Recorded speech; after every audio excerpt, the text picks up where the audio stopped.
बताया था कि किसी भी वक्ता की परीक्षा कब होती है, तो मैं तो बहुत छोटा था, तो मैंने बोला मुझे मालूम नहीं, आप ही बताइए, आपका अनुभव बड़ा है। तो उन्होंने कहा समय से लंबे चले हुए कार्यक्रम में अंतिम जब बोलना होता है तभी परीक्षा होती है। और आज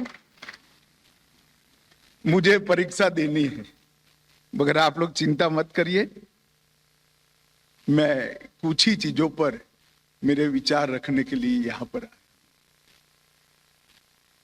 क्योंकि 10 सेशन के अंदर, ये 2 दिन के सेमिनार के अंदर आप लोगों ने कई सारे देश के और अंतर्राष्ट्रीय मुद्दों पर चर्चा की है। Global law for global issue, social media का न्याय जगत पर प्रभाव जो हमारे देश में सबसे ज्यादा है, इंटेलेक्चुअल प्रॉपर्टी राइट्स के बारे में चर्चा, आर्टिफिशियल इंटेलिजेंस से खड़े होने वाले खतरे और उसके प्रभाव के बारे में चर्चा। 10 के 10 टेक्निकल सेशन को मैंने ध्यान से देखा है। मैं मनन जी को और उनकी टीम को बहुत बहुत बधाई देना चाहता हूं, क्योंकि टॉपिक का सिलेक्शन ये बहुत रिलेवेंट है और भारत जैसे बढ़ते हुए देश के लिए बहुत जरूरी है। आज बार काउंसिल ने यहां पर विधि रत्न पुरस्कार भी दिया है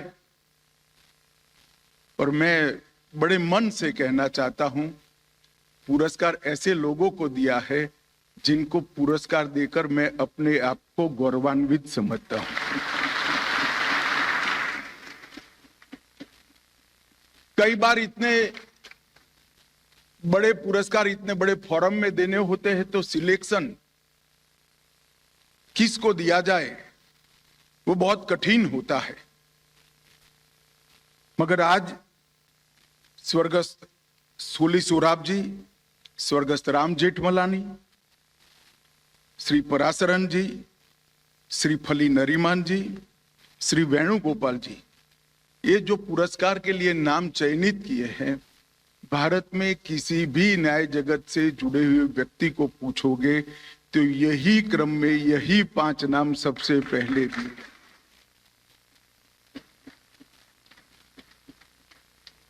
मैं स्वर्गस्थ सोली सोराब जी और राम जेठमलानी जी की ओर से, उनके परिवार जन आए हैं। सोली साहब की तो धर्मपत्नी इस आयु में स्वयं आई हैं और पराशरन जी के परिवार से भी परिवारजन आए हैं और श्री फली नरीमन और वेणुगोपाल जी स्वयं इस आयु में यहाँ आए हैं। मैं इनकी भारत के न्याय जगत के वो समृद्ध बनाने के लिए, रिलेवेंट रखने के लिए और समय अनुकूल बनाने के लिए जो सेवाएं हैं, इसको मन से प्रशंसा करते हुए उनको बहुत बहुत बधाई देना चाहता हूं। मित्रों, कॉन्फ्रेंस एक प्रकार से हमारे देश के बहुत महत्वपूर्ण समय पर आयोजित की गई है। मैं ऐसा कहूंगा कि बहुत उचित समय पर आयोजित की गई, क्योंकि यही वर्ष है जब हमारे संविधान को 75 साल पूरे होने वाले हैं। उस समय पर इस कॉन्फ्रेंस का आयोजन हुआ है। यही वर्ष है जो क्रिमिनल जस्टिस सिस्टम के हमारे मुख्य 3 कानून, आईपीसी, सीआरपीसी और एविडेंस एक्ट, वो तीनों कानून को भारत की संसद आमूल चूर परिवर्तन कर कर रिलेवेंट बनाने जा रही है। वही ये वर्ष है।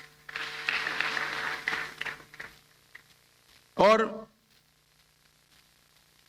विमेन लेड डेवलपमेंट की जो हमारे प्रधानमंत्री जी ने G20 के माध्यम से समग्र दुनिया के सामने कल्पना रखी, उसको सार्थक करने के लिए भारत ने शुरुआत की है 33% महिलाओं की हिस्सेदारी कानून बनाने की प्रक्रिया में, हमारी विधानसभाओं में और हमारी लोकसभा के अंदर सुनिश्चित करने का कानून भी अभी अभी हमारे संसद के दोनों सदनों ने पारित किया है।